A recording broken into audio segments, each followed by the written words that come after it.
ದಕ್ಷಿಣ ಕನ್ನಡ ಜಿಲ್ಲೆಯಲ್ಲಿ ಇತ್ತೀಚಿನ ದಿನಗಳಲ್ಲಿ ಸಾರ್ವಜನಿಕ ಮತ್ತು ಖಾಸಗಿ ಕಾರ್ಯಕ್ರಮಗಳಲ್ಲಿ ಡಿಜೆ ನಿಷೇಧಿಸಿರುವ ಬಗ್ಗೆ ದಕ್ಷಿಣ ಕನ್ನಡ ಜಿಲ್ಲಾ ಧ್ವನಿವರ್ಧಕ ಮತ್ತು ದೀಪಾಲಂಕಾರ ಮಾಲಕರ ಸಂಘದವರು ಸಭೆ ನಡೆಸಿ ಕೆಲವು ನಿರ್ಣಯಗಳನ್ನು ಕೈಗೊಂಡಿದ್ದಾರೆ. ಕಾರ್ಯಕ್ರಮದ ಅವಶ್ಯಕತೆಗೆ ತಕ್ಕಂತೆ ಧ್ವನಿವರ್ಧಕ ಬಳಸಲು ಅವಕಾಶ ನೀಡದಿದ್ದರೆ ನಾಳೆಯಿಂದ ಅಂದರೆ ಆಗಸ್ಟ್ 21ರಿಂದ ಕಾರ್ಯಕ್ರಮಕ್ಕೆ ಧ್ವನಿವರ್ಧಕವನ್ನು ನೀಡುವುದಿಲ್ಲ, ಕೇವಲ ದೀಪಾಲಂಕಾರ ಮಾತ್ರ ಒದಗಿಸುತ್ತೇವೆ ಎಂಬ ತೀರ್ಮಾನಕ್ಕೆ ಬರಲಾಗಿದೆ ಎಂದು ಜಿಲ್ಲಾ ಧ್ವನಿವರ್ಧಕ ಮತ್ತು ದೀಪಾಲಂಕಾರ ಮಾಲಕರ ಸಂಘದ ಅಧ್ಯಕ್ಷ ಧನರಾಜ್ ಶೆಟ್ಟಿ ಅವರು ಸುದ್ದಿಗೋಷ್ಠಿಯಲ್ಲಿ ತಿಳಿಸಿದ್ದಾರೆ. ಪೊಲೀಸರಿಗೆ ಡಿಜೆ ಎಂದರೇನು ಮತ್ತು ಆರ್ಕೆಸ್ಟ್ರಾ ಎಂದರೇನು ಎಂಬ ಕುರಿತು ತಿಳುವಳಿಕೆ ಇಲ್ಲ. ಹಾಗಾಗಿ ಆರ್ಕೆಸ್ಟ್ರಾ ಹಾಕಿದರೂ ಸೀಜ್ ಮಾಡಿಕೊಂಡು ಹೋಗುತ್ತಿದ್ದಾರೆ. ಮೊನ್ನೆ ಊರ್ವ ಸ್ಟೋರ್ನಲ್ಲಿ ನಾವು ಡಿಜೆ ಹಾಕಿಲ್ಲ, ಆರ್ಕೆಸ್ಟ್ರಾ ಮಾತ್ರ ಹಾಕಿದ್ದೆವು. ಆದರೆ ಅದನ್ನು ಡಿಜೆ ಎಂದು ಭಾವಿಸಿ ಪೊಲೀಸರು ಎತ್ತಿಕೊಂಡು ಹೋಗಿದ್ದಾರೆ ಎಂದು ವಿವರಿಸಿದ್ದಾರೆ. ರಾತ್ರಿ 10 ಗಂಟೆಗೆ ಸೌಂಡ್ ಬಂದ್ ಮಾಡಬೇಕು ಹಾಗೂ ಡಿಜೆ ಹಾಕಬಾರದು ಎಂದು ಮಾತ್ರ ನಮಗೆ ಮಾಹಿತಿ ಬಂದಿದೆ. ಟೈಮಿಂಗ್ಸ್ ಬಗ್ಗೆ ನಮ್ಮ ತಕರಾರು ಇಲ್ಲ, ಸರ್ಕಾರದ ನಿಯಮಗಳಿಗೆ ಬದ್ಧವಾಗಿದ್ದೇವೆ.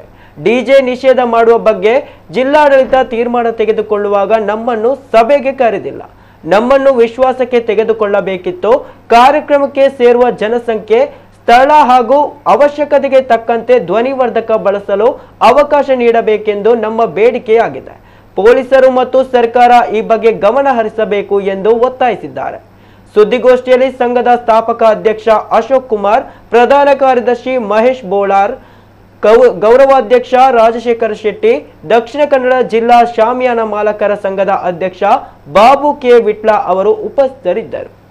ಇತ್ತೀಚಿನ ದಿನಗಳಲ್ಲಿ ಆದ ಬೆಳವಣಿಗೆಗಳ ಪ್ರಕಾರ ಸಾರ್ವಜನಿಕ ಕಾರ್ಯಕ್ರಮಕ್ಕೆ ಅನುಗುಣವಾಗಿ ಬೇಕಾಗಿರುವ ಧ್ವನಿವರ್ಧಕ ವ್ಯವಸ್ಥೆ ಪೂರೈಸುವಲ್ಲಿ ಸರ್ಕಾರವು ಕಟ್ಟುನಿಟ್ಟಿನ ಕ್ರಮವನ್ನು ವಹಿಸಿಕೊಂಡಿದ್ದು, ಕಾರ್ಯಕ್ರಮದ ಅನುಕೂಲತೆ, ಕಾರ್ಯಕ್ರಮ ನಡೆಯುವ ಸ್ಥಳ ಹಾಗೂ ಅಲ್ಲಿ ಸೇರಿರುವ ಜನಸಂಖ್ಯೆಯ ಲೆಕ್ಕಾಚಾರದಲ್ಲಿ ಧ್ವನಿವರ್ಧಕ ವ್ಯವಸ್ಥೆ ಪೂರೈಸುವುದನ್ನು ಪೊಲೀಸ್ ಇಲಾಖೆಯು ತಡೆ ಹಿಡಿಯಲಾಗಿದ್ದು, ಇದರಿಂದ ನಮಗೆ ಮತ್ತು ಕಾರ್ಯಕ್ರಮ ಆಯೋಜಕರಿಗೆ ಮತ್ತು ಕಲಾವಿದರಿಗೆ ಅನೇಕ ತೊಂದರೆಗಳುಂಟಾಗುತ್ತದೆ. ಜಿಲ್ಲೆಯ ವಿವಿಧ ಕ್ಷೇತ್ರದಲ್ಲಿ ಸಹಸ್ರ ಸಂಖ್ಯೆಯಲ್ಲಿ ಕಲಾವಿದರಿದ್ದು ಅವರ ಪ್ರತಿಭಾ ಪ್ರದರ್ಶನಕ್ಕೆ ಹಾಗೂ ಕಲಾವೃತ್ತಿಗೆ ಈ ಪ್ರಕಾರ ಧ್ವನಿವರ್ಧಕ ಪೂರೈಸಲು ಅನುಮತಿ ಇಲ್ಲದೆ ಇರುವುದರಿಂದ ಕಲಾವಿದರು ಕಾರ್ಯಕ್ರಮ ನೀಡಲಾಗದೆ ತಮ್ಮ ಆದಾಯಕ್ಕೂ ಪರದಾಡುವಂತಾಗಿದೆ.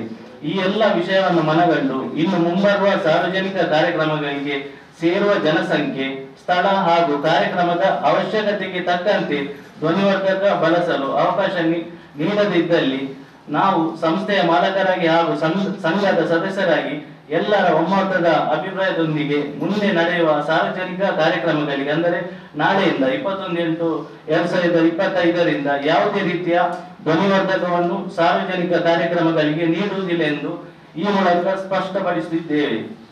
ಆದ್ದರಿಂದ ಪೊಲೀಸ್ ಇಲಾಖೆ ಮತ್ತು ರಾಜ್ಯ ಸರ್ಕಾರವು ನಮಗೆ ನಮ್ಮ ಪರಿಸ್ಥಿತಿಯನ್ನು ಮನಗಂಡು ಸೂಕ್ತ ಕ್ರಮವನ್ನು ತೆಗೆದುಕೊಳ್ಳುವ ಮೂಲಕ ಪರಿಹಾರಕ್ಕೆ ಶ್ರಮಿಸುವಂತೆ ಪತ್ರಿಕಾಗೋಷ್ಠಿಯ ಮೂಲಕ ಒತ್ತಾಯಿಸುತ್ತಿದ್ದೇವೆ.